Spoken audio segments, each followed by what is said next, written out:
Hi, I'm Rob. And I'm Rob. And this is Ask Rob and Rob.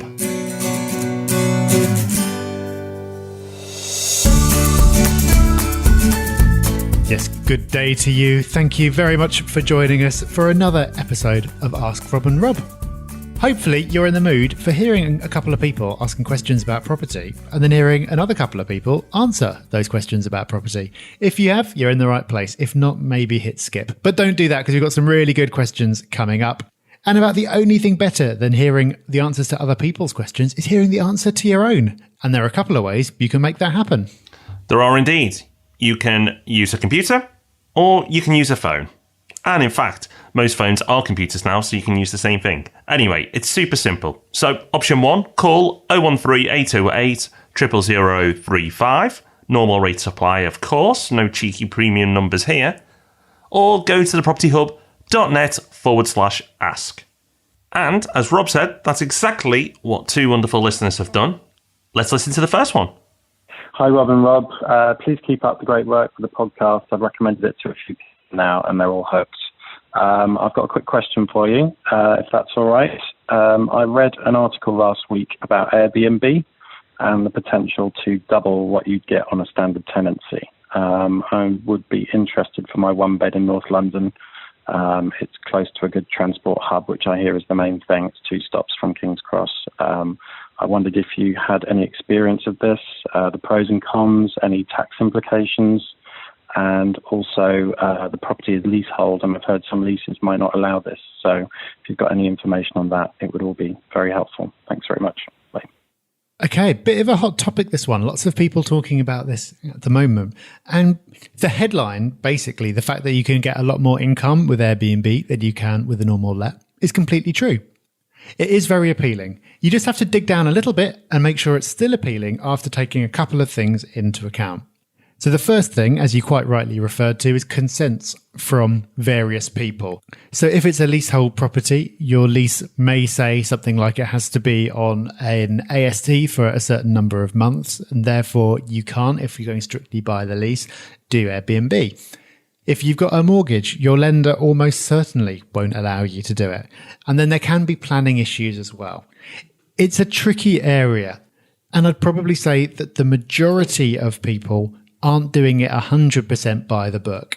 Especially with a flat, there are a few different people in the mix, and managing to get permission from all of them is a bit of a tall order. So I'd say a few people are kind of skirting around the edges of what's permissible there. So it's up to you really as to how comfortable you are with that. Now, the headline of this episode talks about doubling your return. And that certainly is possible with Airbnb, maybe even more. So let's all pile in. Well, before you do, there is an important consideration to take into account, and that is the value of your time. Even if you build lots of systems, you are going to invest more time into running an Airbnb than a normal buy-to-let. So what you should do is possibly do a time audit so that how much you're using your time on that particular strategy to see if the extra income is worth trading all those hours. Because you will have to do things like replying to people, and prompt replies are always expected on Airbnb if you want to get the bookings, getting the property ready, constantly updating the marketing. There's loads to do, which is fine, and you can still make a lot of money. But don't kid yourself and think I'm going to make 2x the income for the same amount of effort, because it's just not going to happen. But if you can get it organised and you're just doing it a few hours a week, then good for you, crack on. Just be aware of that before you go down this road.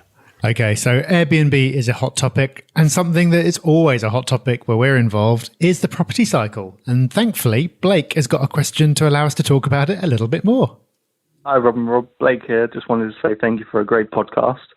My question is just to get your opinion on Fred Harrison's prediction that a British recession will happen in 2019. Has he gone mad, or is it just a mid-cycle wobble? Cheers, bye. Yeah, thank you, Blake. It's not often we talk about the property cycle. It's like, as Rob said, it's one of our top topics that we seem to cover over and over again, and it seems a lot of interest around it. So, who's Fred Harrison and why should we give a poop? Well, Fred Harrison, believe it or not, came up with the 18-year property cycle. Yes, Rob and I probably talk about it more than him, but he's the guy who came up with it. So, should we be worried? Should we pay attention? Well, you should be. if you read the wrong piece of media. Because this prediction was made before Brexit. And Rob and I have said many times on record now that we think it's bringing this a little bit closer. But 2019 isn't the end of the cycle, it's the wobble. So don't panic thinking 2019 is all going to collapse. It's actually the wobble before it then kicks on to the more aggressive part of the cycle. And Blake, to be fair to you, I've done a bit of digging on this one, and I've seen it misreported as the market's going to collapse in 2019. Not like the media to get sensational and possibly miss out some of the key facts, but actually many of the reports and the original report talks about a mid-cycle wobble and not a full-blown crash. So recession, yeah, could happen, but possibly next year, not 2019. And we kind of expect it, but it's only a wobble, not a crash. And we've talked about on this podcast and a property podcast in some depth of exactly where we are now, but we've got a long way to go before we get to that big, nasty crash. Okay, so we do talk about the property cycle a lot, and we appreciate people like Blake calling in with questions so we don't have to plant our own questions about it to give us an excuse to talk about it. But if you still haven't had your fill, in the Property Hub magazine, we had a big cover feature on this a few issues back. So if you don't subscribe to the magazine yet, when you do, you'll get access to all our back issues. So you can go back and you can read that meaty cover feature all about the 18-year property cycle.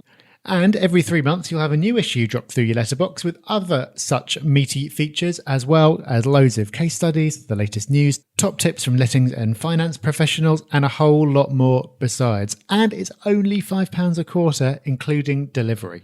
So if you don't subscribe yet, if you go to thepropertyhub.net/magazine, you can find out more and sign up. And if you do subscribe, but you haven't yet gone and checked out all the back issues, then just get onto your Property Hub account and go and have a read. There's loads and loads of great stuff in there.